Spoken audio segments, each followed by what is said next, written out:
नमस्कार, न्यूज 18 के digital platform पर आपका बहुत स्वागत है। मैं हूं आपके साथ अंशिका पाठक। जम्मू कश्मीर के पहलगाम में हुए आतंकी हमले के बाद भारत और पाकिस्तान के बीच तनाव चरम पर है। ऐसे में सवाल उठ रहा है कि क्या यह तनाव एक युद्ध की शक्ल ले सकता है।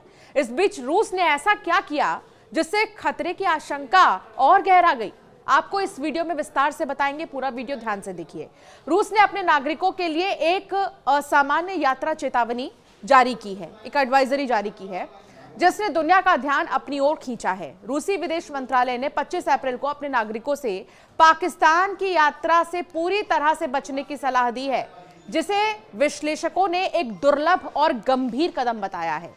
यह सवाल उठ रहा है कि क्या यह चेतावनी इस बात का संकेत है कि रूस की खुफिया एजेंसियों को भारत पाकिस्तान तनाव को लेकर कुछ बड़ा होने की जानकारी है। रूस ने अपने बयान में भारत और पाकिस्तान के बीच बढ़ते तनाव और युद्ध जैसी बयानबाजी का हवाला दिया। पाकिस्तान में रूसी दूतावास ने कहा कि भारत पाकिस्तान संबंधों में एक नया तनाव और अधिकारियों की बयानबाजी को देखते हुए हम अपने नागरिकों से अनुरोध करते हैं कि वे स्थिति सामान्य होने तक पाकिस्तान की यात्रा से बचें। आमतौर पर रूस की ओर से ऐसी चेतावनी देखने को नहीं मिलती। भारत के रुख को लेकर रूस की यह प्रतिक्रिया बताती है कि वो भारत की चिंताओं को समझ रहा है। इस चेतावनी का असर पाकिस्तान की वैश्विक छवि पर भी पड़ेगा। जब दुनिया के सबसे ताकतवर देशों में से एक रूस अपने नागरिकों को पाकिस्तान जाने से रोकता है, तो ये न केवल उसकी असुरक्षा को उजागर करता है, बल्कि ये संकेत भी देता है कि आने वाले दिनों में पाकिस्तान पर भारत की तरफ से की गई कार्रवाई को वैश्विक समर्थन मिल सकता है। अब यह देखना बाकी है कि क्या रूस के इस संदेश के बाद अन्य देश भी इसी राह पर चलेंगे या नहीं। रूस से पहले अमेरिका और यूनाइटेड किंगडम ने भी यात्रा एडवाइजरी जारी की थी। अमेरिका ने जम्मू कश्मीर और भारत पाकिस्तान सीमा के 10 किलोमीटर के दायरे में यात्रा न करने की सलाह दी, जबकि यूनाइटेड किंगडम ने पहलगाम, गुलमर्ग और श्रीनगर जैसे पर्यटक स्थलों से बचने की चेतावनी दी। इन दोनों देशों ने भी अपने नागरिकों को पाकिस्तान की यात्रा न करने को लेकर एडवाइजरी नहीं दी है। रूस का पूरे पाकिस्तान को लेकर चेतावनी देना असामान्य है, खासकर तब जब वो भारत का करीबी रणनीतिक साझेदार है और हाल के वर्षों में पाकिस्तान के साथ भी संबंध सुधार रहा है। यही कारण है कि सवाल उठ रहा है कि क्या ये रूसी खुफिया एजेंसियों के किसी बड़े खतरे की जानकारी का संकेत है। पहलगाम में द रेसिस्टेंस फ्रंट यानी कि TRF की ओर से किए गए हमलों ने दोनों देशों के बीच तनाव को नई ऊंचाई दे दी है।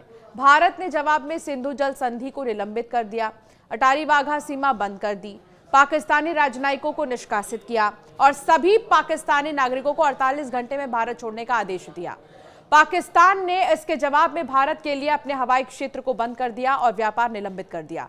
पाकिस्तान के रक्षा मंत्री ख्वाजा आसिफ ने स्काई न्यूज को एक इंटरव्यू दिया। उसमें कहा कि यह विवाद पूर्ण युद्ध में बदल सकता है। हालांकि उन्होंने बातचीत के जरिए समाधान की उम्मीद भी जताई। उन्होंने भारत पर हमले के जरिए उकसाने का आरोप लगाया। दूसरी ओर भारतीय प्रधानमंत्री नरेंद्र मोदी ने हमले के जिम्मेदार लोगों को धरती के किसी भी कोने से ढूंढकर सजा देने की कसम खाई है।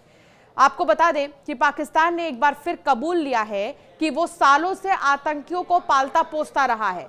रक्षा मंत्री आसिफ ख्वाजा ने पूरी दुनिया के सामने मान लिया कि वो 3 दशक से दहशतगर्दी के धंधे में लगा हुआ है। जी हां, जुबान पर सच आखिर आ ही गया। पाकिस्तान के रक्षा मंत्री ने कबूल लिया है कि उनकी सरजमी पर आतंकी न सिर्फ फल फूल रहे हैं, बल्कि वो सालों से उनकी परवरिश कर रहे हैं। आतंक के आका पाकिस्तान दुनिया के सामने बेनकाब तो काफी पहले ही हो चुका था, मगर अब तो बेशर्मी की इंतहा यह है कि बेगुनाहों के कत्लेआम की मजम्मत करने की बजाय पाकिस्तान दहशतगर्दों के आगे सिर झुकाए बैठा है। पाकिस्तान की डिप्टी प्राइम मिनिस्टर इशाक डार को सुनेंगे तो मालूम पड़ेगा कि पड़ोसी मुल्क कैसे खुद अपनी ही कब्र खोदने में लगा हुआ है। उप प्रधानमंत्री पाकिस्तान के सुनिए, जो पाकिस्तान में हुकूमत चलाते हुए उन्हें टेररिस्ट और फ्रीडम फाइटर्स का फर्क तक नहीं मालूम, और जब सीधा साधा सवाल होता है तो फिर सांप सूंघ जाता है। वरना नवाज शरीफ की बोलती यूं ही बंद नहीं होती। बार बार सबूत की रट लगाने वाले पाकिस्तान की पोल उसके अपने ही खोल रहे हैं। पाकिस्तानी फौज में सालों तक रहे एक पूर्व ऑफिसर ने भी साफ बता दिया कि कैसे असीम मुनीर के हाथ पहलगाम के बेगुनाहों के खून से रंगे हुए हैं। अपनी बेबाक बातों के लिए सोशल मीडिया पर जाने जाने वाले आदिल रजा ने पहलगाम के दहशतगर्दी हमले पर बेहद सनसनीखेज दावा किया।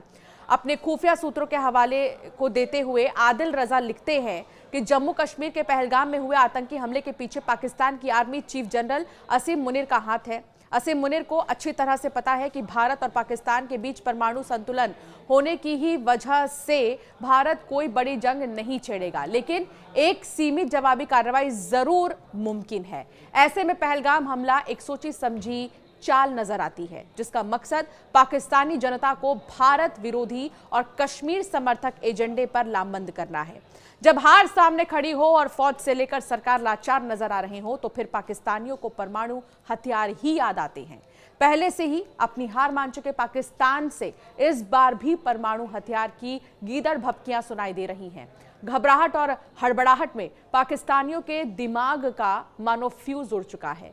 दहशतगर्दों पर एक्शन की बजाय पड़ोसी मुल्क ने पूरी ताकत उलूल जुलूल बयानों पर लगा दी है और अपनी आवाम को भरोसा दिलाने की कोशिश कर रहे हैं कि इस बार वो भारत के वार से बच जाएंगे।